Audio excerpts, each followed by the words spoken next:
Hey, I'm Luke from Leicester City Down Under. I'm joined today with Manny and Locks from Blue Tinted Glasses. Manny, how are you, mate? Are you looking forward to the football or are you dreading the inevitable drumming that's coming our way? What's there to look forward to? We're going to get absolutely smashed. I'm dreading it to bits, and I'm just kind of hoping it's not totally humiliating. So, yeah, I'm really looking forward to it, mate. Yep. Locks, are you down in the dumps as me, lad? I've accepted what's about to come. So I'm kind of like, I've got to sit through it on a live, match day live for 90 minutes. So that's going to be fun. But I remember a few weeks ago when we did a live Luke with a nil, he described it as a P Diddy party, and I think that's how it's going to go. Enzo is P Diddy. Enzo is P Diddy. yeah. It's absolutely wild. I'm not looking forward to it at all. So let's get right into this. We can't put it off any longer. It's coming. It's here. Leicester City are hosting Chelsea with our beloved ex-manager, depending on who you ask. So this is the most revolting news that we could possibly hope for. As you can see the picture here, Fatawa has just had surgery in his ACL. He is out for the year, the season, and God knows how long he'll after that. And let's hope that he's at least half the player that he was before, because he was a proper talent. So he's out. Now, Vardy, I don't know if you guys read the Cooper report, but yeah, Vardy is back in training in possible contention. Let's just hope that he's available. Daka is available, although I do not think he will start after not having any minutes in the Premier League yet this season. Eye injury, not as bad as possibly reported, possibly in contention to line up. The Reed also has been monitored closely with Vardy, and he could be an option. And Ricardo, unfortunately, is out for 4 months. Lads, are we in an injury crisis? Manny, tell it to me. Yeah, we're screwed. Yeah, we're big time screwed. We've lost our entire right-hand side, our starting right-hand side. We don't have sufficient quality replacements to give us options of playing the kinds of ways that we've talked about playing so far this season. We're really limited. We're really restricted. I'm sorry to say, now that we've lost Fatawa in particular, we've lost a lot of cutting edge, the balance that our wingers give us. I think we need to have a fundamental rethink about how we're going to approach the remainder of this season, how we're going to play, what kind of style, and which personnel. Awesome, mate. We're going to get into that. I've been waiting to ask and probe your questions of that, Manny. Locks, how worried are you right now of this injury news and crisis? Well, before the season started, all of my hopes on this season were on that man there, Abdul Fatawu. I know they shouldn't be. They shouldn't all be on him. And I know there are more people I can put my hopes in, like Mabadidi, like Ndidi, like Winks, whoever else, Vardy. But he is the most electric, exciting player we have. And, alongside maybe Buonanotte. And without him now for the rest of the season, it's going to be tough. I think, Cooper now will play Jordan Ayew when he's fit, whenever he can possibly play. I think he will play Ayew on that right side.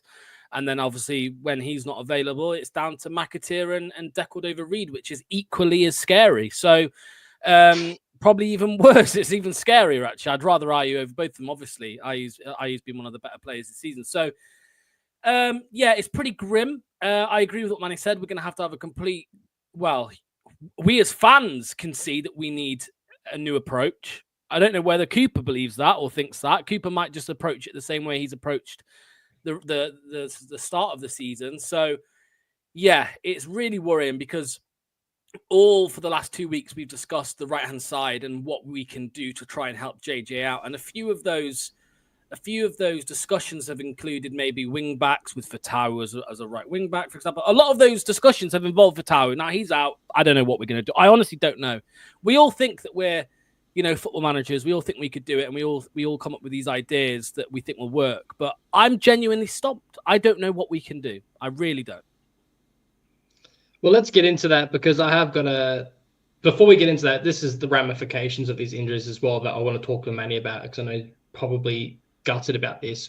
Without Ricardo, I think it's pretty much there that there is no inverted fullback option. I don't think Hamza can play that role, and I think that it was an absolute car crash sometimes in the championship with him in that role. So this is what you guys both alluded to before, and Ant just mentioned it here, so we may as well just talk about it now. Buonanotte will go on the right and Balada in the middle after the Chelsea game. I am expecting that, Ant, but the problem is that is going to leave JJ even more exposed than he already has been, because you know that Buonanotte is going to drift into the middle, and then he's just going to be expected for JJ to be the right winger and then track back and be the right back. It's just going to be calamitous. And also in terms of depth and the ramifications of injuries, the only other fullback option we have is Luke Thomas, who no one wants to see in either team. So I'll start with you, Manny. How are you feeling about the inverted fullback option?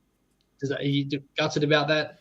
Well, in these kind of situations, I look back to what did Enzo do when his first choice option wasn't there? So, if you're missing a centre back, who did he put in? For example, he never put in JJ as a centre back. He didn't like that option, so he would find Doyle or would play one of the other centre back options that we kept. But without Ricardo, it's just not going to work effectively. You might be able to, fill a hole for a game or two with Hamza or something like that, but it's not going to be effective because he's not a natural playing in that role. So I think that goes out the window, sadly. There are probably other ways that we need to go, particularly because Enzo Ball also needed 2 quick touchline wingers, and we've just lost one of them. So That's out the door too. So what's the point of inverting fullbacks if you don't have the wingers to complement it? We're arguing about whether Facundo can play 8, whether indeed he should play 8, whether Bilal's going to play 8. So I think that system is out of the window with these 2 injuries. And we'll talk about, I'm sure we'll get to potential options that we might go to. I've got some thoughts on that when it comes time to talk about it. Perfect. Locks, what are your thoughts? I mean, what's on screen now? I mean, look, on the second one down, JJ. Mate, honestly, I have not to plug right, but I have never seen anything so disgustingly awful in all my life than Anil's post-match analysis of the Man United game, where he displayed Justin as like a court case, and he went through all these different exhibit A, B, C, D, E, F, G, all examples of Justin over the course of the season so far, and all of the times that he's just been left exposed, partly down to his own wrongdoing and also down to the manager. So it's grim, and I don't know. We've seen it for weeks, whereas Cooper clearly, whether he's seen it or not, hasn't made a change. Obviously we went to Enzo Ball for a little bit, but with Ricardo out, that rules that out. I've seen people discuss Hamza Chowdhury. Could he do it? The right back inverting into midfield. We did see that under Enzo, but again, it was in the Championship. I made an outlandish claim the other night, and I don't know if Manny's seen it yet or not. And if he has, I'm sorry, Manny, but Oliver Skipp inverting from left back. These are all obviously pie in the sky. Yeah, they are. I know they all. They're it's pie in the sky. However, I don't know, Manny. What would you rather, mate? Would you rather see Oliver Skipp inverting from left back, or would you want to see the calamity that has been James Justin exposed on the right all season? What would you rather see? Would you not rather try something new? I think I would try something new, and I've been racking my brains and looking at the squad options of what we've got, and partly triggered by what Anil said, and partly triggered by what we used to do when we were considered an unfashionable team with not the best of players. And I think we need to go full-on Claudio-style counter-attack. We need to go deep, defend, and hope that we can attack teams. We haven't got the players to be able to keep the ball anymore. We haven't got the attacking threat to do that. We need to catch players on transition and try and use an aggressive press. So my idea is a back 4 with a front screen of 3, a 3-man screen in front of them, and that would include Ndidi, Soumare, and Skipp, all workhorses, all defensive midfielders, ultra defensive, and then we need the front 3. And I've got a bit of a problem at right wing because Mavididi and Vardy will play, but the Buonanotte doesn't really suit a right winger's slot, so I'm considering playing Buonanotte as a false 9. Which is insane, but this is where we are, trying to think out the box and think of something different, particularly as Vardy is not got the pace that he used to, so at least Buonanotte has his dribbling capacity there, but right wing is a big issue, and we need the fastest player that we've got. And who's the fastest right winger left? Cordova-Reid, McAteer? Probably McAteer with his work rate. So I think we're at the stage where we have to give Casey a bit of a run. What I'd also like to do is get Michael Golding on the pitch for 15 minutes. I want to have a look at him. I want to have a look at this kid and see if there's anything there. Unfortunately, that still means that there's not real much room for Bilal at the moment. But I can't think of a more effective, particularly with the fixtures. You know, Luke's just put up the tough run of games that we've got in a short period coming up. We're not going to outplay these teams, particularly with our lack of squad depth. So I think we're just going to have to bust time, counter-attack. The biggest Silence. I want to disagree Yeah, on Mane on one thing. I do agree. Buonanotte, we all know he's better centrally. I think he is a better option off the right than McAteer, than De Cordova-Reid, than even Ayew potentially. Yeah, you're right. A couple. I mean, his goal against Bournemouth, he cut in from the right. You know, right. He cut in from the right. So, I think it's a decent option to have there. He played a lot off the left, a lot off the right. I think most of his games against Brighton were off the left and right. They weren't centrally. So, I think it's probably I would play him there, to be honest with you. But if you play Wilf in the right-hand side of a three-man screen, then if Buonanotte wants to go on his drifts and his dribbles centrally, then you know Wilf's going to tuck in to make sure JJ isn't getting exposed like he has been getting. And then we've still retained the physicality of strength of Soumare in the central defensive midfield point. And Skip is kind of in the position that you wanted him to play, but sort of a left-sided defensive three. What that means is Winks is unfortunately not being in the team at the moment, just because I just don't see a situation where we're going to have much of the ball. So we need to be making tackles, we need to be keeping shape, we need defensive stability. And then we're going to hope that one of those three players can pick out a pass. And what it does do, it keeps us physically strong with Soumare and Ndidi in there. It also gives us a bit of height because those two are a bit tall as well. So I think we're going to have to go a bit old school and be physically as strong as we can be. Manny, so you're saying basically you don't want to play a double pivot this game, and if you were to play double pivot, Winks is going to be dropped. But basically, if you want to have someone who's going to pick out a pass, it has to be Winks or Skip. So I can see your argument there, and I think you bang on as well about Ndidi. I do believe that if we're going to have Buonanotte, who is the best option on the right, and he's going to tuck in, then it's completely up to Ndidi, who then therefore has to play in a double pivot to cover that space and mop up the ball and win it back should it be turned over in transition. Locks, you're ready to go. But Wilf hasn't been supporting JJ, though, has he? None of them. No, he hasn't. I agree with Manny, though, in theory. And again, we're not managers, but that would be the solution to that problem. But otherwise, who do you have in double pivot? Do you think it's too aggressive to have both Ndidi and Soumare? Because Soumare, as good as he's been recently, he's tracking back. He's a bit scary. He's good going one way, but not the other, in my opinion. That's the trade-off for him.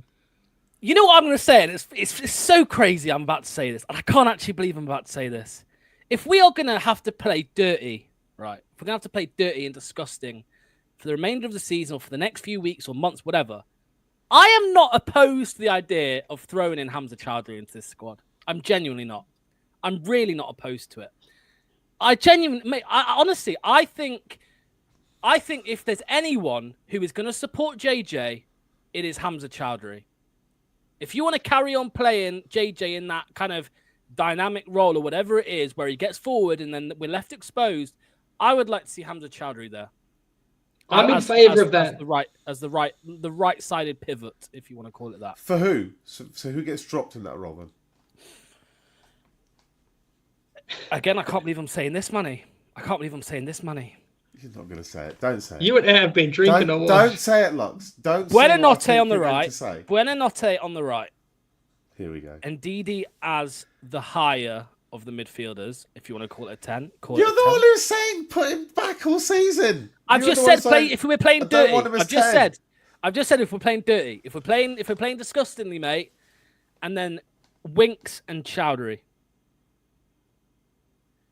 How many times has Hamza Chowdhury proven us wrong, Manny? How many times? I'm not actually a hater of Hamza. I think Hamza's a very useful squad player, and times like this we might need him, but not to start the game. It's when you want to close down a game, or if you want to protect a lead, if you want to keep a draw going on for 15, 20 minutes, you need some energy into the game. Then Hamza's your option.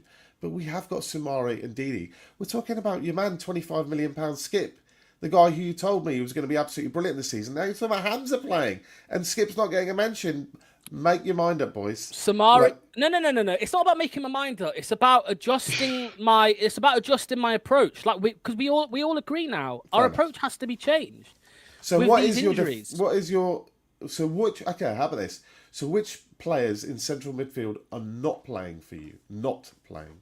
If we continue with this, is all about JJ. This is all about Cooper and JJ, and whether Cooper is going to continue to have JJ in that same kind of role that he has been all season.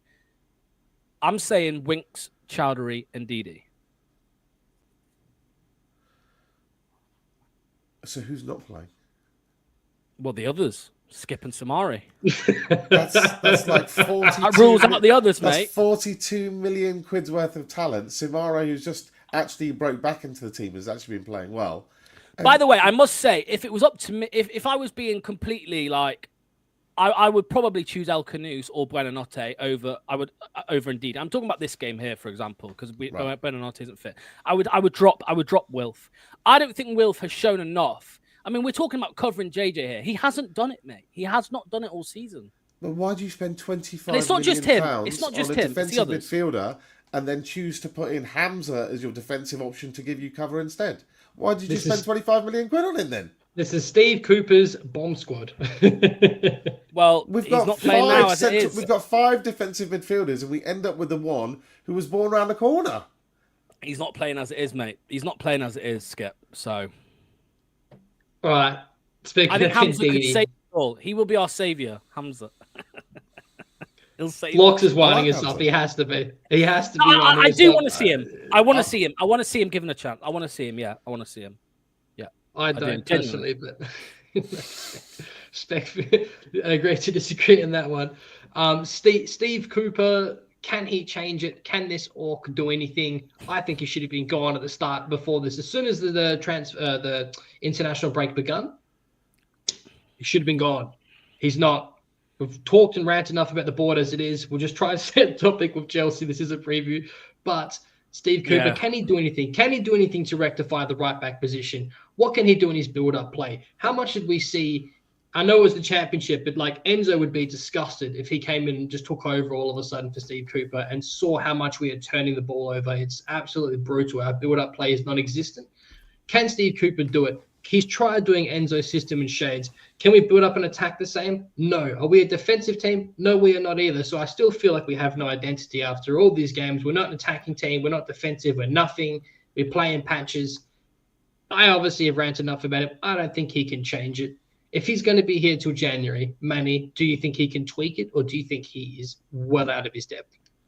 Well, do you remember when we signed him? Those people who said that it was a good appointment or not a bad appointment said we can't play Enzo ball in the Premier League, so we're going to have to change our style of football, and we need to go more defensive. We need to be good at set pieces. We need to play counter attack, like Forest, how they stayed up that season as well. And Forest had they beat Arsenal at home and seemed to do okay against the bigger teams and were quite solid and robust. Well, that's kind of by injury default where we've fallen into, and we can't play Enzo ball anymore, so we kind of do need that style of play. However, I mean, do I think he's up to the job? I think there's massive question marks, but by sheer dumb, unfortunate, bad or good luck, whichever way you want to look at it from his point of view, the style of football that we associate him with is the ones that we're probably going to need, especially in this run up till Christmas, when we are playing the bigger teams. I remember when we played Arsenal in the previews to the Arsenal match. A lot of people were saying, "Well, this is the kind of game that would suit Steve Cooper." We have a good record against those. Do you remember that? And that's what everybody was saying. Obviously, we've been conceding 8 goals against Man United since, has proven what a load of rubbish that was. But I don't think we have any option but to give it a few more games for now, because a new manager is going to come in and not be able to do much. We need January to come quickly, and we need bodies in January. We desperately need bodies, and a right winger is top of the list. It is. Locks, I already know your thoughts, mate. Well, if we're going to get ugly, we've got the right manager for that. No, I'm joking. Sorry, that's a bit mean. Hey, no, look, I think, that took a while, didn't it, to sink to both of you. I don't know. No, he's not going to change it. He can't change it. He's not going to keep us up. I've just seen a comment in the chat a few minutes ago from I know which one you're thinking of. This Leuven. one. No. Leuven. No, Leuven no. have apparently just sacked their manager, Leuven. So I don't know what decision, to what extent of a decision that Top has over there.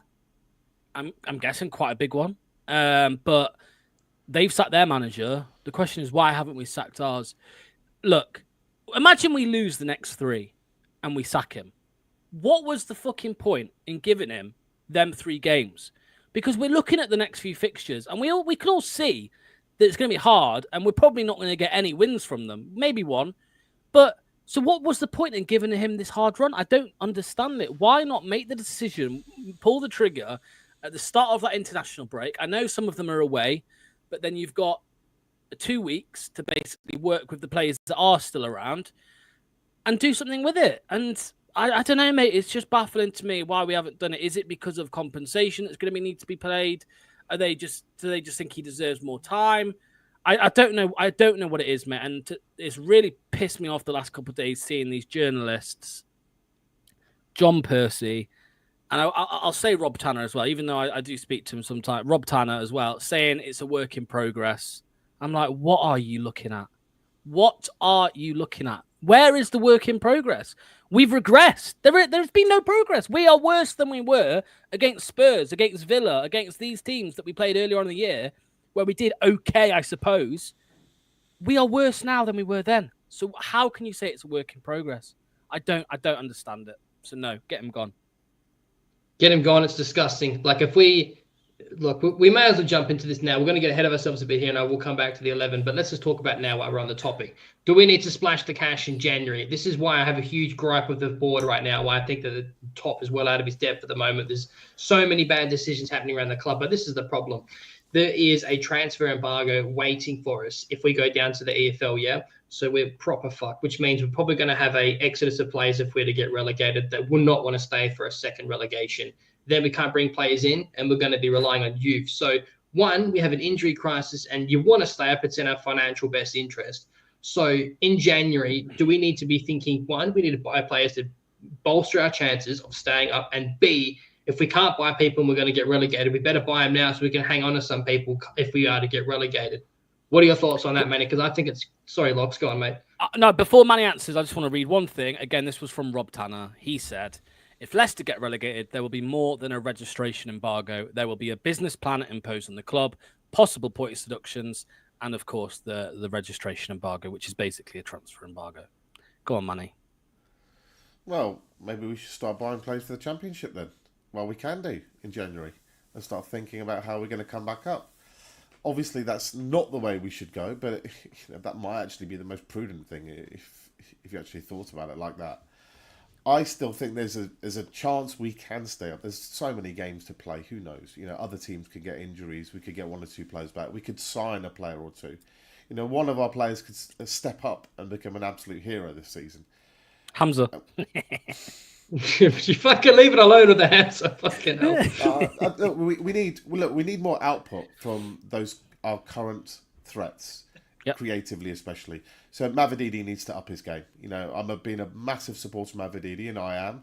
And I think we need to see a bit more end product from him. He needs to focus on goals and assists.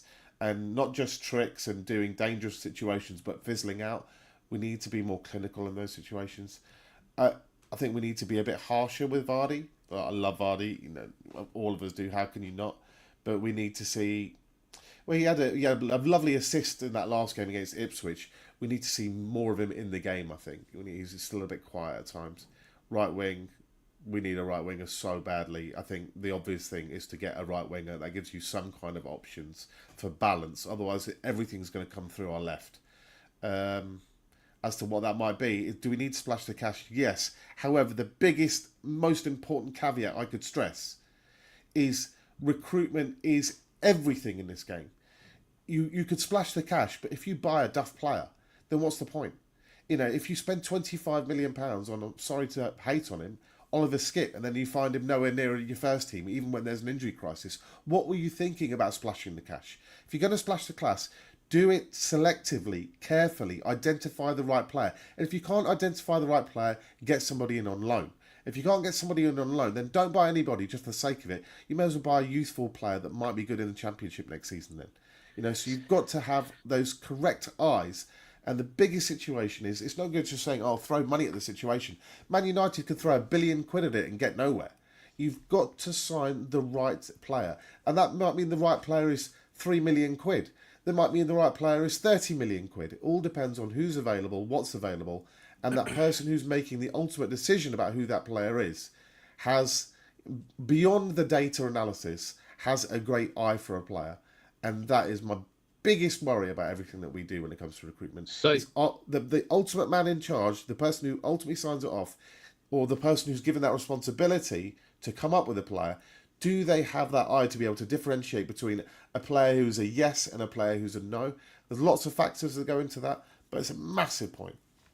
It's a massive point, and what goes beyond all of that also encapsulates it is that it's all down to having an identity. So like very similar to the Brighton model, where they continue to build upon what they started, the foundations that, again, I keep harping on about Enzo laid. So this is why, again, why we should have got rid of the manager. Well, this is massively on the board, because if we're going to get someone in now, with all these games that's going to come up, you're going to have a new manager to, one, implement his style and hopefully build upon, possession-based football, modern cutting-edge, sexy stuff, as Anil likes to say. And then he's going to know exactly what he's going to need to tweak, what he's going to need to add in January, and that is for the future, right? Sticking to the same brand of football rather than just buying players and just hoping that it sticks. That's the biggest problem, in my opinion. So that's why I think Brighton continue to do well. And again, why I think Enzo has got a tune out of Chelsea. Yes, they have a crazy amount of money and resources, but he knows exactly what he wants. He has the system. He sticks to it. If someone gets injured, they slot in. So that is why I just think it's massively on the board for hiring Cooper in the first place. He said he watched all of our games. That's bullshit. And going to what you were saying before, Manny, I bang on agree with you about Mavididi. I am a big supporter of him. I just think the biggest painful thing is, without us being able to play 3-2-4-1, I think that he is quite isolated. Our build-up play and the triangle passes we used to play between him and the high eights used to be beautiful, and used to allow him to get further up the pitch by drawing people out of position, and he would just rinse the fullback. So I know I just ranted a bit, but I just think that's the biggest problem. That's not getting a manager in.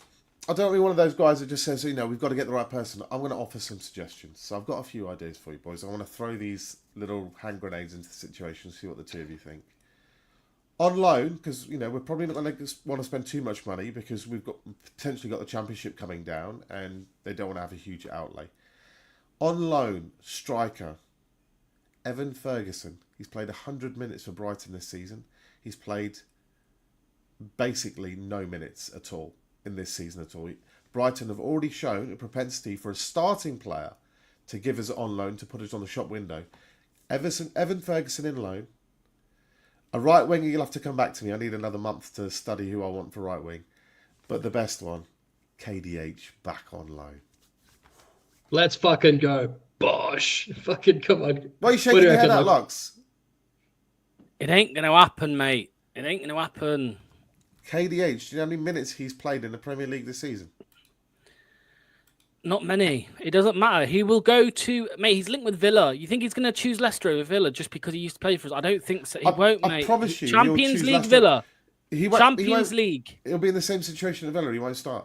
And if Villa do carry on in Champions League, they'll spend 50, 60 million quid on a new centre midfielder, and he'll find himself on the bench again. Here he's loved, and he plays every week. He was on the verge of an England squad call-up. On the verge when he was playing regularly for Leicester. He'll never get that unless he plays every single week. And he's not going to play every single week there. Or at Villa. This is only the case, and if we don't send Edouard back, but we will. We'll send Edouard back, because now Daka's back. We'll send him back. So I don't think we need to worry about that. As long as there's a bloody termination clause in there. If there isn't, well, there needs to be a termination clause. If there ain't, then we are double fucked. But just a quick one, Luke. Yes.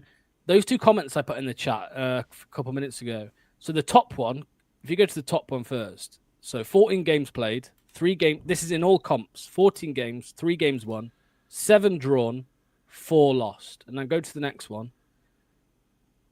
14 games, 3 won, 5 drawn, 6 lost. So they are Leuven and Leicester City's records. And you could argue that Leicester's record is just about worse. And we've still got our manager, and they've lost theirs. They've sacked theirs. So I don't know. I don't know that we're. I don't know about you boys. I just think we're sleepwalking again. We are sleepwalking. And We guess are, who but it's they're on, not- Manny? they're I'm not sorry gonna- to say, Manny. It's on the board, Manny. Sorry, mate. It's on the board. No, yeah, look, you're right. Then they're not going to do. They're not going to pull the trigger until we're in the bottom three, and they're going to wait. They're going to say, whilst we're 15th, and whilst other teams appear on the surface as being below us, then we don't need to make a change. There's also probably an element of, we've only given the guy 11 games. Do we want to do a full U-turn so quickly? And the biggest probably reason is sometimes you just don't want to admit that you got it wrong, and I'm the biggest supporter of the board, and I still think mistakes as part. It's not as if we were in charge, you wouldn't make mistakes. Of course, you'd make mistakes, but I think the quicker they rectify this, the better. You know what the worst thing is? The manager they've just sacked, Leuven, he was on our shortlist in the summer. Nuts. Yuck. Nuts. Oscar We need Garcia. it. But yeah, Manny's right. They'll probably wait till we're in the bottom three. So let's just give the other teams a head start and then sack our manager. That makes bloody sense, doesn't it? Like I said this when we'd won our 2 games. When we know in that easy run of 4 games, we needed to maximise points to have the biggest gap possible, because the table would normalise and those teams would start to catch up as they had favourable fixtures. And everyone's just like, what are you talking about? Oh, we're doing well. If we beat Forest, we'll go to 9th. And like, you're not seeing what's going on. And we all agree. We can all see this go on. The problem is, at the moment, I'm struggling to see how we're going to stay up now. Yep. I just, with those injuries, I just don't see how or where we're going to get the points. Particularly since I've been watching Wolves a bit recently. Wolves have picked up. They look decent. And they've got a lot of good games coming up. I think if we're in the bottom 3 by Christmas, we are going to have to either gamble, like Luke said, do we gamble in January? Or we have to just accept it, ride the season of pain, and another season of pain next season at least. And it will be what it will be. So are we reckon- gonna? Because sorry, Luke. Just last thing from me on this discussion. I'll be really quick, Luke. No worries, mate. Do we look like? I don't want to sound ridiculous, and I will get stick for saying this. But I do often sound ridiculous, and I do often get stick. Do we? I can't believe I'm going to say. Do we want to lose the next 2 so we fall into the bottom 3 No, to see we if the don't. board acts? No, we don't. So would No, you we rather us sit 18th, 17th for the next 2 months and then keep him, or would I you would rather rather us Steve drop into the Cooper bottom win 3? every single game and I know. me eat a lifetime of humble pie saying that I got it wrong about him completely. I want him to win. I want the club to win. I want the team to go up and up and up. I just want the team to get as high as they possibly can. And I can't ever advocate as wanting us to lose. Even if it meant unless it maybe meant like Derby getting into the Champions League or something, then I would definitely say, all right, we'll chuck that game. But that's the only circumstance. Manny, if it was guaranteed that if we drop into the bottom 3, he goes, would you rather that? Because the two kind of scenarios I've given are very likely that we stay comment. 6th, 7th. We stay 17th No for the next comment. couple months. We stay 17th for the next couple months, or we drop into the bottom 3 in the next couple months. That's what's going to happen. They're likely, but your scenario is unlikely. Win every game, So I'm asking out of them two. But you're asking me fundamentally. But I always, if we keep winning games, then it lessens the chance of us getting relegated. So what if Steve Cooper got enough results to keep us up, and then we had a change of manager in the summer and everything looked rosier, versus we lost a few games to get rid of him, but that difference meant that the new manager couldn't keep us up. You just got to always advocate for 3 points. I know what you both are saying.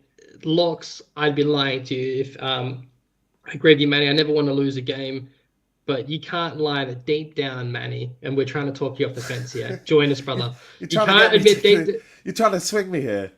Yeah, come join us, bro. We're like, you can't admit there's not a part No, I inside can't of do you that, I that can't when do we when we beat Bournemouth, that was like, we're stuck with the Orc now. No, look, So- I'm happy to eat humble pie if I'm wrong. My aim isn't to be right. My aim is for Leicester City to be the best that they can. You just give your opinion on what you think that constitutes. But I mean, the sad truth is we're not wrong, and it's not going to happen. But that doesn't mean that I just want to be proved right, so I want us to lose. Absolutely not. I would rather the happy clappers were right, and we were overreacting, and the manager was proven, and all the positive things that they said about him, Graham and others, for example, does come true, and we are overreacting, and we're stressing about nothing, and we will end up 14th, 15th this season, and we'll have to say, fair enough, he did a solid job. And it's hard to make the case when it hasn't actually happened, but all three can see it. We can all see it, and most of the guys that we're talking to is in our little echo chamber, if you want to put it that way, can see the same thing. But unfortunately, at the moment, the board can't, and we just have to hope that they'll be illuminated sooner rather than later. What a horror trip. Okay, let's get into this 11. I think this is what we could maybe potentially expect to see. And the biggest talking point for us is probably going to be the double pivot position. But unfortunately, there is no other option for JJ.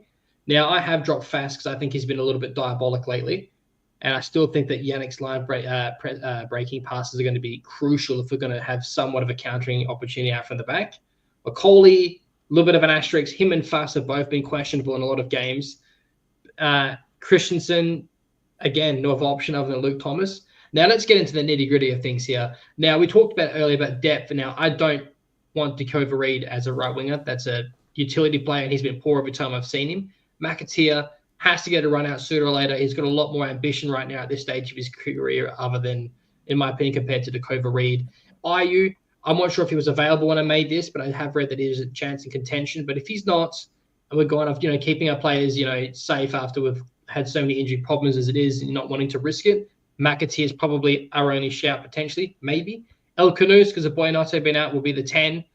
There could be an argument for Ndidi. We can come on to that in a second. Mavididi out now has to be starting every single game, in my opinion. Now, Ifani, I've seen the videos of him playing in the snow and stuff, and it's been nice to see at the training ground at the Seagrave. I'm hoping he's available otherwise, and we can possibly see Daka come off the bench for 20 minutes in the second half to start get some minutes in the legs. So I think we're going to play 4-2-3-1. We might play a low block. We might have a back five. I'll start with you, Locks. What are your thoughts on this? What would you change? Who would you have as your double pivot? I think Ndidi will play. Where he plays, I don't know. Probably in the pivot. I would probably guess it will be Winks and Ndidi in there, if I'm honest with you. I know we've given Samari a lot of kind of hype over the last few weeks. He had a good couple performances off the bench, and he deserved a start, I think. But in the United game, he was okay. In the United game, he wasn't the worst player, but he didn't really, set it alight. So I think it might be Ndidi that comes back in. El Canoes, creativity, if we are going to play this way, then yeah, probably would play him. However, McAteer in the Premier League makes me want to throw up. I don't think he's good enough. Let me make the case for it though, Locks. Just let me make one case for it. Okay, look, I agree with you. I'm trying to make there are some attributes that he does have which are useful, and we know who we're playing against this weekend only. Enzo. We know that system relatively well. I know he's tweaked a few things, but essentially it's a similar basic style of football as we played last year. And the only way to exploit that system that we do know well is if you've got two quick wide wingers, because when one of their defensive players pops into midfield and they fan out as a three across the back, the space on the farthest edges are available. That is why the only teams who've been effective against Man City, for example, have been Liverpool and Real Madrid. Both teams have electric wide wingers that carry a threat. So if we do want to try and exploit them, then I would say ultra defensive, but we've got to keep the width out wide somehow. So we do need touchline players. Otherwise, Buonanotte is going to find himself doing his little dribbles and running into Lavia Casado every single time, and we're going to smash him. The space is not central. The space is actually really, really wide. What we have to do is compact the centre with everybody else, but then you almost want just two wide players and everybody else as a defensive slot, everybody in a sort of defensive shape, and then just two wide players in the corners. It's weird, but randomly that's the best way to play to try and counter what we're going to face against Enzo this weekend. We're doomed. We're doomed. We're doomed. We're doomed. We're doomed. No, we're doomed. Yeah, you know we are what? We're doomed. doomed. Yeah, We're we're doomed. doomed. We are discussing. We are trying to discuss whether McAteer is a good option. We are doomed. We are absolutely I doomed, feel mate. I'm like telling as you. soon as that Fatawi photo came in, I feel like I'd been punched by 1986 Mike Tyson, not the Mike Tyson we saw last weekend. You know, it was everything, all of my hopes and dreams, my favourite player. I think one of our truly exceptional talents, a guy with pace, dribbling ability, who can beat a man, who can do something, pop it in from 30 yards, for example. 40 yards he has a go at too often, but well, that's not the point today. And it's just so, when you look at the options and we're back to, yeah, IU has to start. It's called over Reed fit. You know, I mean, this is what we're down to. We'd literally be we would be gutted with this bloody selection in the championship. That shows how shit we are. You know, if we had no Fatawa and we're stuck with McAteer in the championship, we wouldn't be too pleased, would we? All right, you two. Let me ask you two a question now. Come on. Okay. Like, we've had a lot of doom and gloom this week. We know we're all worried about Enzo. You know, we're all in love with our ex-girlfriend and we're not happy with our current girlfriend. And we're always looking at old photos and we're looking at old videos and, you know, we've got thinking about her when we're with the new girlfriend. Yeah, we understand all of that. But when you look at the team in front of you that Luke's put in front of the screen, which one of those players, who needs to step up that could cause them a threat? On his day, for example, let's say Okoli's a threat at set pieces, so maybe he can score a header at set piece or a corner. Let's try and find something. Find me something. I've got one with you right now. Go on.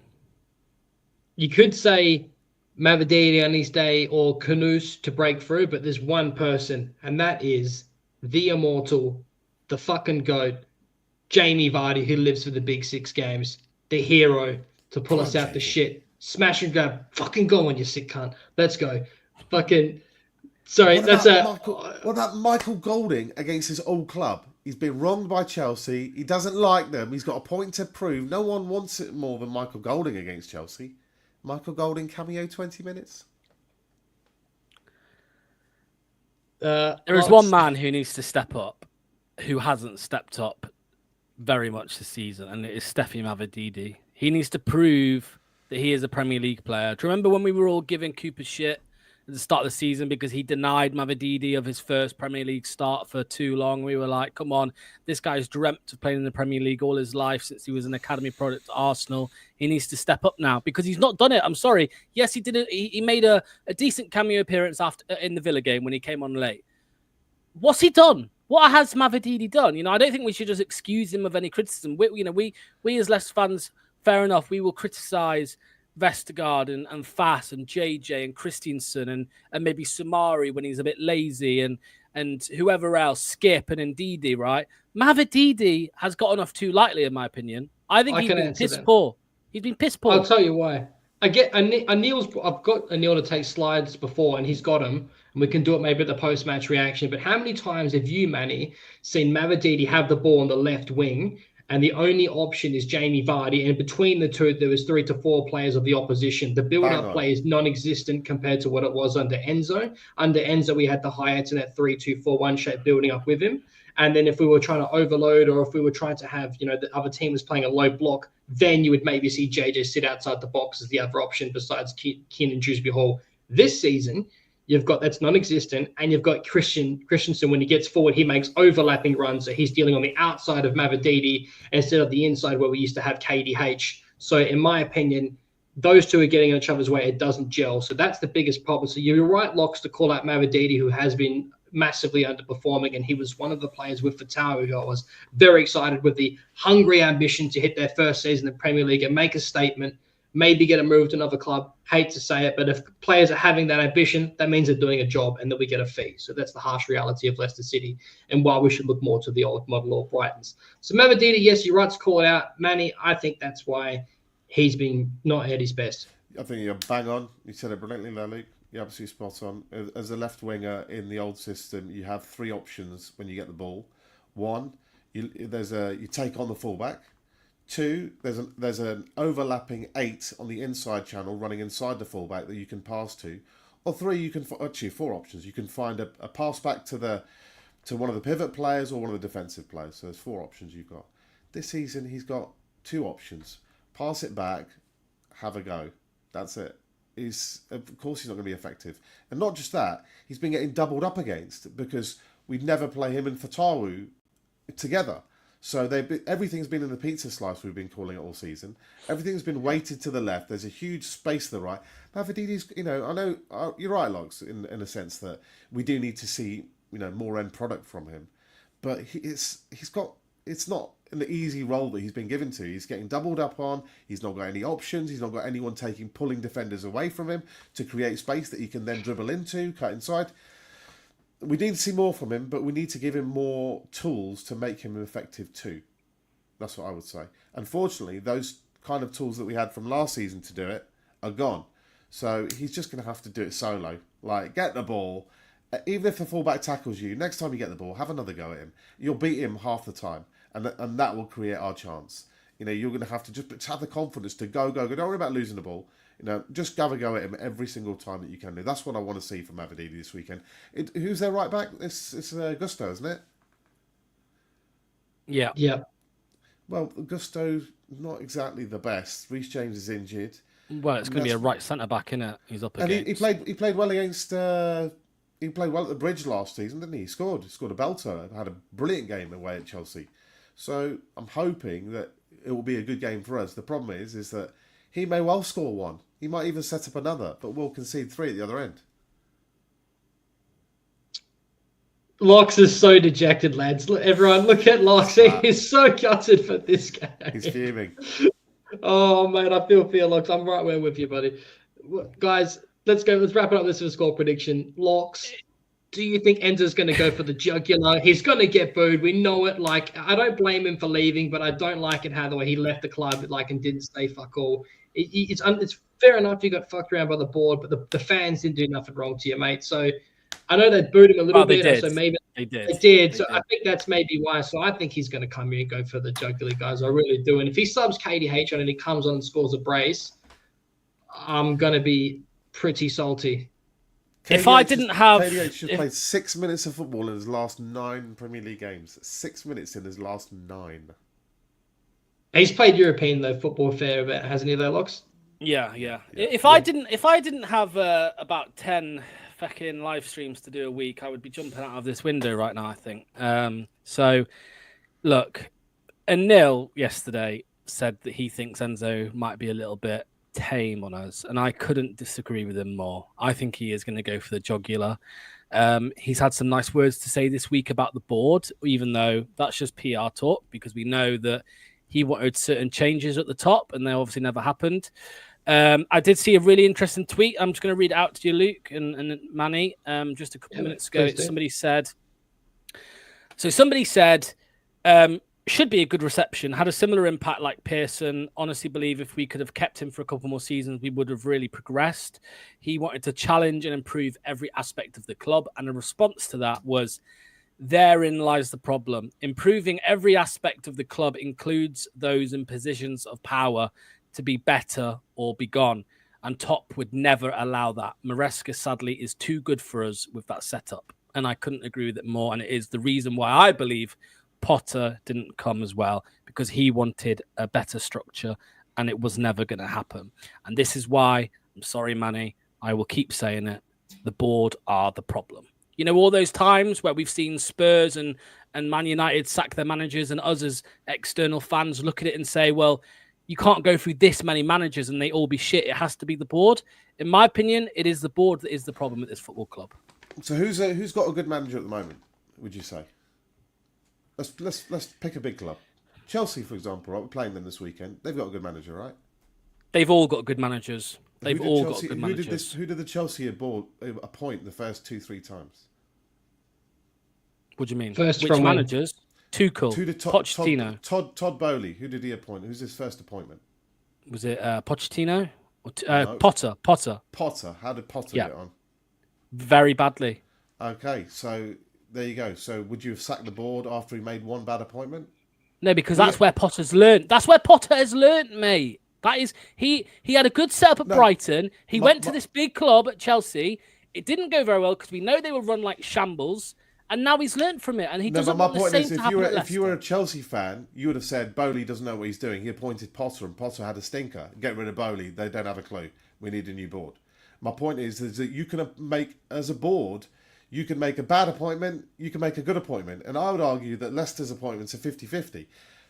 We did have Steve Cooper this season, but last season the same board found and appointed Enzo Maresca on their own. With none of us were saying, do you know what? We need to get Enzo Maresca to play this certain style of football. Why did he leave? Hold on, you've got to give credit. If you're going to give criticism, you've got to be balanced. So Why did he leave? Who found Enzo Maresca? It was recommended by an external. It was recommended to the board. So who executed on that recommendation? The board, obviously. Okay, so the board. Why did he leave, Manny? Why was he so keen to leave, Manny? Because Chelsea came in, mate, and they've got about 5 billion Guess quid what? to spend. Guess what? Arsenal, United, Chelsea, Tottenham all offered Brendan Rodgers jobs in the past. Did he leave? No, because it wasn't as shambolic back then. It's got worse and worse over time. And that is why Enzo Maresca left at the first opportunity. We were told by his mouthpiece multiple times last season, Guillem Balaguer, that Enzo wants a better structure. And we both know, Manny, whether you deny it or not, Manny, you know that the reason Rodkin and Whelan are in charge at the football club still is because of Top. You know that's the case. But do you know that Enzo was referring to those two individuals specifically? Who was else? he talking about Who the recruitment team? Was he talking about the medical team? Was he talking about the whole team? I don't know. We until we know, it's very easy to say Enzo wanted a new back room, but there's a lot of members of staff in the back room that do lots of different jobs. Which members of staff was he talking about? For the same reason. Right, look, anyway, the point I was making was that as an owner or a board, you can make a bad appointment, you can make a good appointment. In one height, it's not as if every single board gets it right. Daniel Levy's been trying for 25 years, still hasn't got it right. If it's not an easy thing to do. It's not as if lots of clubs do it consistently. There's very few clubs that get it right often. Even in our record, this is the same board that brought us Claudio Ranieri that won us the league. The same. And what did they do the year after? Nigel. They brought us Nigel Pearson. They brought us Brendan Rodgers. They brought us Enzo Maresca. I've just named 4 absolutely brilliant appointments for this club, and you could counter that with 4 bad ones. You might say, Puel. It's not about that. You might say, okay, so if you have a 50-50 ratio of getting your managers back on, and by the way, when you get it wrong, you get relegated. But when you get it right, you win the league or the FA Cup. I mean, that's an unbelievable series of appointments. So on balance, they've done a good job. This discussion isn't my complaint right now isn't about the manager appointment. I'm not talking about this. Why can we not get a better appointment? It is because of the structure at the top. It's why Potter didn't want to come, and it's why Enzo was so keen to go. I don't think they lied to Enzo, by the way. They didn't tell Enzo about PSR. They didn't tell Enzo that we would do a points deduction. Why would you not do that? Because he wouldn't have come otherwise. That's why. Exactly. Well, so that was clever from them to do that and get him in anyway. So brother, tactical cheeky little lie. This is ruthless business. Don't tell him that he won't come. Hang on, before we finish this, hang on a minute. Before we get into this, guys, there's a guy here I just need to address. CFC Gamer, I appreciate the banter, mate. We know that you're going to belt us, mate. I'm not rattled about that whatsoever. But I will say this: cry more. Yeah, we're a bit upset, mate, but no one cried harder than when you bet the fucking knee cunt with fucking bet 4 times the amount of money spent on your team and you still lost in the FA Cup. Get good, scrub. Take the knee. You need to spend billions of dollars to have any idea of success, and you can spend all that money, and it's only because of this sexy Italian man right here that's leading you that he's getting a tune out of you. See, we're well aware of that, mate. Trust me. We miss some rent if you can't tell. But yeah, thank you for tuning in. Make sure and like and subscribe. Thanks for the drink water money as well, mate. Thanks for the drink water money. Yeah, thank you for funding our club. We're waiting on unfortunately, and Chilwell too in the bomb squad. Locks, okay, just you guys are obviously quite passionate about this right now. Locks, I completely agree with everything you're saying. And Manny, you are right. We do have to give roses out. If you were to look at it from a pro, they got it right with Enzo, but they fucked it up by lying to him. But I can understand why they lied, but it was the wrong move in the end. The next problem is hold up. I don't talk to you. The next problem is though, the next pro that they had, they won the court case, But again, we shouldn't have been in that court case to begin with. Manny, I think the overall argument is of the board. The problem is that a lot of those things that you mentioned were when Vichar was in charge, and there has been stuff that Top has got right, but it's a lot wrong. All the people that you want to point and blame the finger at, whether it be Whelan, Rudkin, the book ends and starts with Top. He is the one appointing them. He is the one allowing Rudkin to be in charge of all of these players that we could rattle off that have walked out for free and for nothing. So we're essentially hemorrhaging money on top of King Power, who is duty free, who also hemorrhaged money during COVID. So there is a lot of things wrong where we got Enzo. Yes, we got it right. Brilliant. We identified we wanted to have a brand of football we wanted to play. He leaves. We say, before we appointed Cooper, we want to play a similar ilk of football as Enzo Maresca. What do? We appoint Cooper, who does retarded things like freeze out Ricardo Pereira, not play for Tau on the left. So there's so many things that are very alarming. Our sponsor as well, potentially being bankrupt. I can see valid arguments from both of you, Manny. And I think that the grass isn't always green on the other side. But I think it's fair to raise concerns. If you remove nostalgia and the respect for the King Power they've done for this club, I think there's valid reasons and alarm bells, don't you think? No, I don't. No, I don't. I think it's fine. Ridiculous. I think we have. I think you guys. I think if you want to look at it in a 1 or 2 season microcosm, then yes, you're right. But I don't look at it in that way. I look at it as a 30, 40, 50 year, a lifetime supporting the club whilst I'm here, and then when my lad goes on to support them, all that kind of stuff. So, no, I don't. They have a history of appointing a good manager, and then a bad manager, and then a good manager. Case in point, let's start with Pearson. He left for different reasons. So we got Ranieri, good appointment. Puel, bad appointment. Brendan, corrected the bad appointment with Brendan, good appointment. Brendan leaves, we get Dean Smith, bad appointment. We correct that with Enzo. Do we give Dean Smith the job long term? No, we gave it to Enzo, good appointment. Now we've had a bad appointment with Steve Cooper. The next one's going to be a good one. I'm not worried. No problem. And the shaking the head that Locks is doing right here is what he doesn't appreciate is, I had a chat with the last owner, Milan Mandaric. I've had a good chat with him. And this was before King Power took over. When we were languishing in the bottom reaches of the championship, not one owner, not one human being out there was suddenly coming in saying, do you know what, I want to pump in a few £100 million and take Leicester to the next level. Nobody in the world was saying that. King Power said that. They're the ones who created all of these higher expectations. Now you want to beat them with a stick with it. There's a very, very strong danger that the likelihood is what happens with Premier League investments today is you get American owners. They're the ones that are coming in. They're the ones who are looking to increase revenue. You're going to get someone who knows nothing about football, who doesn't love Leicester, who doesn't... like Ipswich. Who had to, for every one of those, how many bad ones are there? Burnley. Doesn't matter. Okay, Burnley. There you go. But your same logic is about the managers. Well, there's good ones, there's bad ones. So absolutely. So you want to gamble that our owner could be someone who's better, and there's a very, very strong chance that in a very competitive footballing environment, which is what we're in right now, Villa are spending money, Tottenham are spending money, all the rest of them are spending money, even the smaller clubs are spending money.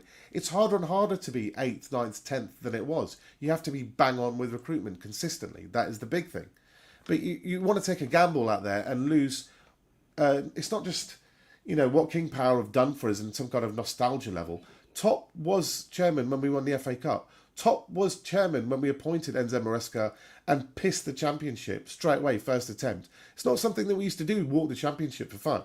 Hangovers. So we've had one bad season where we got relegated. One. The season we came up was good. This is 11 games in yet. We've had one bad season under King Power. One. And you guys want to... And I think, look, you just want to throw... Do you want me to carry on? 3? I can say 3.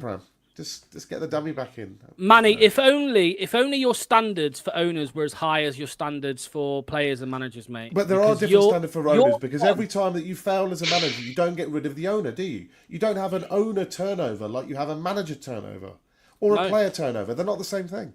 Yeah, you're right. You're right. So managers come and go, players come and go. Owners tend to regularly stay the same. So why are you calling for the owner to change? I just don't get that. Because the owner is refusing and refuses to make a change that's required below him. It will happen within the next 8 games. I'm not on about the manager, mate. I'm on about the people in between. I'm on about the people in between. Well, those were the same people that were in charge when we won the Premier League, won the FA Cup, did all that Euros. Brendan Rodgers scrapped the whole scouting department, and it was allowed. It was allowed because of credit in the bank. And this is the same. This is the same credit in the bank that we're giving the owners. This is why. Why did we get relegated, Manny? Why did we get relegated? It's because Brendan Rodgers should have been sacked 3-4 months earlier, and it wasn't because of credit in the bank. No, this is what happens. No, it's not. Actually, the reason is because Brendan threw a hissy fit because he didn't get any funds in January that he was promised. And exactly. Promised by who? Promised by who? PSR came in. They were restrictions on what they could spend. They didn't sell players when we went into Europe like Tielemans and Soyuncu. Mm-hmm. They decided to keep the players instead of cashing in on them, which is what fans would have wanted for Europe. And we suffered at the end of that cycle. That's what happens. It was PSR reasons. Otherwise, King Power would have thrown more money at it like they have done in the past. And who's meant to keep on top of PSR issues, Manny? Who is meant to? I'll tell you who. The same people. No,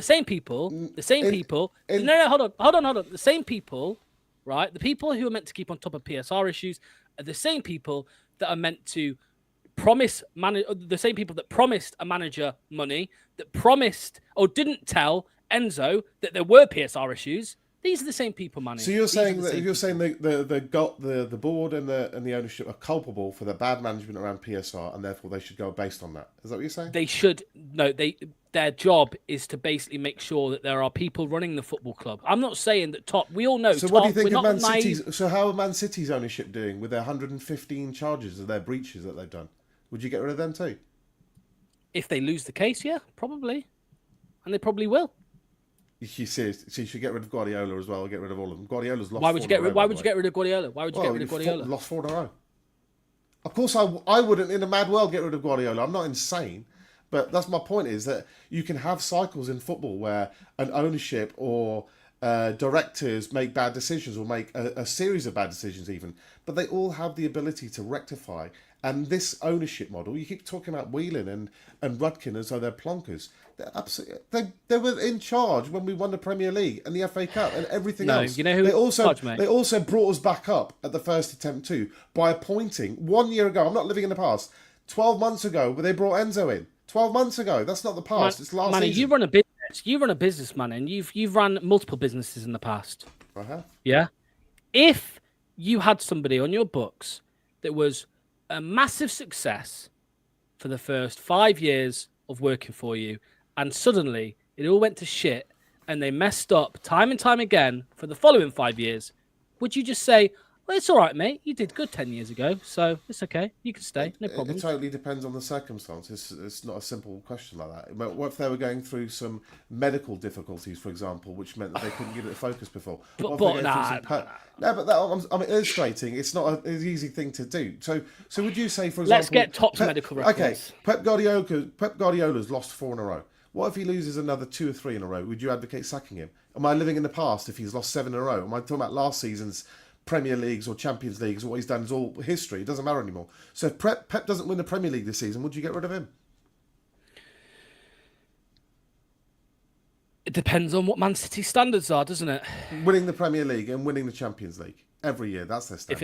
If it's a non-negotiable and they don't do it, then yeah. Then you're insane.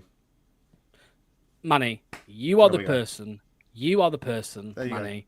You are the person, Manny, who says that your expectations are very high, and that if your team finishes 4th, you want them to finish 3rd. If your team finishes 3rd, you want them to finish 2nd. Why is there not the same mentality with the board? Because this board have delivered way beyond my wildest expectations I ever had in my life for being a Leicester City fan. That's why. And so did Ranieri, and so did Rodgers. And Rodgers got us relegated, and Ranieri nearly did. And who found all those different managers, from Rodgers to Enzo to Ranieri? This board found all of those. They brought all of those good times in. And before, mate, I don't want to pull the old man I used to watch this a long time ago card, but most of my life we've been pretty average, right? And the best times I've ever had, apart from the O'Neill days, which were magical, I must say, is with this board. And you're trying to sell to me like some mystery person who I've never met is going to come in and suddenly achieve better than this board have been shown that they can do. nobody gets it right every year. Just because we won a Premier League or we won the FA Cup, it doesn't mean that we should be a top 10 club every season. Other clubs justifiably have the right to improve. When we were doing well in the top 6, top 8, Villa were nowhere. Villa were a laughingstock. They were in the Championship. They were down the bottom. Now, with massive investment, they've gone up. Newcastle have come up. We are competing against clubs that are throwing massive amount of money to this. West Ham were nowhere. They're throwing hundreds of millions of pounds at this. Where do we really expect to be beyond 5 places higher than we really are at the moment? The difference is a lot on the pitch. I get that. I really do. But all that can be rectified with better recruitment and a more progressive appointment as manager. That's what I'm saying. One decision as manager, and then one decision in recruitment about who makes decisions, and everything changes. Sorry, you need to make you need to make the distinction between Vishai and Top, mate. You really do. Top was chairman when we won the FA Cup. Hangover from Vishai. It's been 3 a downward years. trend. It was 3 years after. 3. Yeah. And mate, we won the 3 Premier years League. after. The reason we won the Premier League was a large part down to the top 2. The reason we won the Premier League was largely part to Nigel Pearson and what he did with that squad. There are hangovers in football. You know this as well as me. So. Yeah, there's a lot of. You could even make the same argument that Claude Puel recruited a lot of the amazing players that Rodgers got the success from. Yep. I really can appreciate where you're coming from, Manny, because if you have been a fan for a lot longer than I have, for example, and a lot of other fans, you've been through worse times. It's the old argument, or we've seen so much worse. But to Lox's, look, I can appreciate both your passions, and I'm more on the side of Lox, but I can understand completely where you're coming from, Manny. I think the problem is Lox. I'm sure you feel the same way, but me personally, I look at it like we were lucky enough as it is to keep the players that we did. And yes, I'll give the board credit by bringing in Enzo Maresca. We had players that come in that shouldn't have been in the championship, i.e. Winks. Some didn't work out. Madsen Manson, Fatawi, brilliant appointments. Okay, the recruiting's done well there, but those appointments were in mind of a certain brand of football. So if you're going to talk about to turn around in the recruitment, and it needs to start with a correct appointment of a manager where it's going to utilize our squad for the best we can get out of them, which is possession-based football, playing it out the back. Okay, so building upon what Enzo laid, as I keep mentioning. So, Lox, what scares me is if we were to get relegated again and we have PTSD from the last relegation season where Rodgers stayed way too long. It was a rot. When Dean Smith came in, I don't think Pep could have come in. The morale was gone. The players weren't playing for the badge anymore. It was a complete cancer that spread throughout the club. I don't want that same negativity to start to spread of this next stretch of games. If we keep assisting with Cooper, you look at JJ, for example, who's completely downtrodden, and I don't believe, Ant's mentioned it several times, there's an amazing player there that was in the brink of England's squad. I don't believe he's this bad overnight. I really genuinely believe it's the system. So I think we need to get in someone now, because if we lose and we get relegated, like I just mentioned, we will not come back up. Even if you remove, it's a massive part to play for sure. If we're going to have an embargo and players are going to want to leave again, I don't think we bounce up straight away again the next time, especially with all those things in place. That's why I'm really scared of the board at the moment by not pulling the trigger and preventing such a catastrophic financial thing happening, because for sure you could say, the younger Leicester City players are like Fergie babies and all they ever know is success. They don't know the hard times. I get that, but we have momentum now. We have all this money invested in Seagrave. We need to hang on to that, because if we do get relegated, I think that's it, to be honest with you. It's all right. The owners do give us a free beer, a warm beer, Christmas. Yeah, so it's okay. Guys, we'll wrap it up there. I don't like this animosity between us. No, it's really not. It's just, I just think it's a bit harsh. That's all. And if we get relegated, We'll come back soon enough. We won't. We will. Not this time. It might be a year or two. And we won't be. Manny, you know what? What would you do though if we got relegated? The EFL hit us, right? We're in the shit. We're like mid-table, struggling to sign players, whatever it is, and King Power sell. What's your take then? They won't sell well in the Championship. What if they did? He's got it, brother. You got to answer it. No. I want you to answer, because what if King Power? I know what you're going to say. They won't sell because the value is less. Asset value is reduced by about 70-80%. You don't sell. And what if they can't? What if they can't get promoted because the EFL have hit us with all types of sanctions? Then it'll be like Venky's and Blackburn will be stuck there for ages, but it won't happen. Manny, what if they sell us because they know that they can't get back up? What would you then say? you will get your wish with a new owner who's going to do all What these would you magical, say? wonderful things. What would you say if I they would say jump ship? thank you, King Pal, for bringing the greatest times of my life as being a Leicester City fan. I'll never forget all those unbelievable, glorious moments. That's what I'll say. P.S. Thanks for jumping ship because you got us here in the first place. In the I haven't. championship Which way do with you want it? One embargoes minute they're and points incompetent, you want them deductions. out. The next minute, if they leave, they're jumping ship. We just can't win with you. What's wrong with you today? I'm Hold on. asking you. Have you had your I'm asking Weetabix this you. morning? Have you I'm had your asking Weetabix you. this morning? I'm asking you. They're the same thing, by the way. What you just said, they're the same thing. Jumping ship and also taking us down. So what do you want? Do you want them to jump? Do you want them to leave then? I want board. I want Top to get a proper footballing structure that you cream yourself over that Brighton have all the time. I want Top to instill something like that at the club, that just like Enzo asked for and just like Graham Potter reportedly asked for. That's what I want Top to do. And if he is unable to do that and he keeps the bloody Walter Mitty of football, John Rudkin, right? If he keeps him there and he keeps Whelan there, who are too busy thinking about other things, clearly, if they carry on doing that, if Top keeps doing that, then yes, he needs to go. Sorry. I would much rather, just like Manny, just like you would much rather Cooper win every game, I would much rather Top sorts the football club out and stays. But he's not going to do it. I think if we actually want to get into the nitty-gritty of what you're saying, an interesting thing for us to find out, if we ever get the chance, or if anyone out there is listening ever gets the chance, is ask Guillaume Balaguer, what did Enzo say about who specifically within the organisation was he referring to that he feels should be changed? I have a feeling that it might be just as simple as the recruitment structure, but you think it's something a bit higher than that. I'm not. I think it's too easy to say. I'm not saying it's Top. I'm not saying it's Top. And I don't think it's necessarily Susan Whelan or John Rudkin either.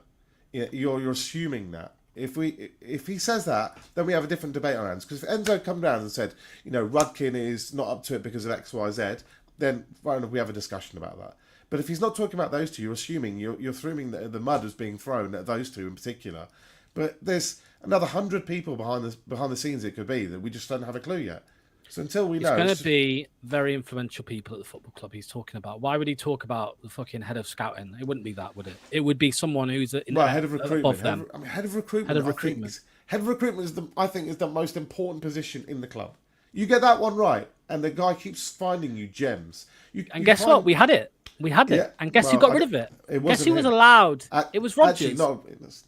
It was Rodgers. It wasn't Steve Walsh, by the way. No. I'm saying who got rid of that? What we had before, who got rid of it? It was Rodgers. That's confirmed, by the way. That is confirmed. Rodgers reshaped the scouting department, and guess who allowed that to happen? Of course, the people above him. Who built that scouting team in the first place? Exactly, and who let it fall apart? Okay, so who let it fall apart? Do you want to praise them for building it or criticise them for letting it fall? I mean, Manny, which one do you own a business. If you build a business to a certain level and then you are also responsible for the downfall, who is responsible for the downfall? It's you. Just because you built it. Most successful entrepreneurs have 3 to 4 failures on average before they create a successful business. It's not, you learn through mistakes. That's how you learn in business. You make a mistake, you learn from it. Now, if, for example, I'll tell you what, let me give you something that you might like. I know we're going on here, Luke, but let me give you something you might like. If the board get rid of Steve Cooper and they appoint, I don't know, Gareth Southgate, then you have a clear-cut case to say, look, not only are you making mistakes, you're clearly not learning from them. My contention is every time the board has made a mistake in the past, it has corrected it in a positive way. So I would naturally want to give them that opportunity to do that again. Now, if they compound the error of Cooper with another error of Southgate, or in my opinion, another error in Potter, although that's debatable, I guess, then I will start saying, okay, we need again, whoever's making footballing decisions needs to give me a call, basically. Guys, we have gone so negative that I just think that after all this moaning, we have given Chelsea the kiss of death and anti-jinxed ourselves into a smash and grab victory. I am going for a score prediction of 2-0 with McAteer scoring each one. Give me a score prediction, lad. Go on, Lux. 4-0 Chelsea. 4-1 Chelsea. Mavididi, Nicholas Jackson, 2 for Palmer, 1 for Madueke. Own goal by Top. Yeah. Stay. I say, look, things can turn around. I know. Look, we've all just had massive, gut punch this week. With all these injuries and these fixtures coming up, and particularly that there's been a break, and we've got Enzo. We're all, oh, Enzo's back. Oh, Enzo, we miss you. We love you so much. And I'm the top of that list. But by January, there may well be hope if we do have a change, or if we need to have a change, and we do have a change, and 2 or 3 signings, we can then be hopeful that we can still stay up this season. Good on you, Manny.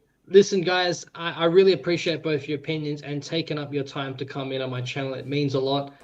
Everyone, I'm sure you already know Locks, but if you don't, go ahead, like and subscribe to his channel. Give some love to Manny in the comments for his politician views. I'm just kidding. I'm just kidding, Manny. I really appreciate how rational you are, mate, and respectful of the club. So I understand where you're coming from, and I completely resonate with everything that Locks is saying. So, guys, if you like this video, please go ahead and like and subscribe. Have a good weekend, and I hope you enjoy the absolute violating that we're about to get from our old ex-boyfriend, Enzo Maresca. Stay tuned, and we'll see you. What match day live? Locks, you want to give a shout out to what you're going to do? What's coming up? Tonight at 7 p.m. it's Predict the Team live with me and Ant, and then tomorrow it is, of course, match day live from 12. What time's kickoff? 12:45. So half 12 tomorrow. So yeah, there we go. Sweet as, guys. Thank you, everyone. Take it easy. Have a good weekend. I'll see you for the match day live with Locks and Anil, and post-match reaction, and maybe a cameo appearance from Manny, depending on how badly we get thumped. See you later.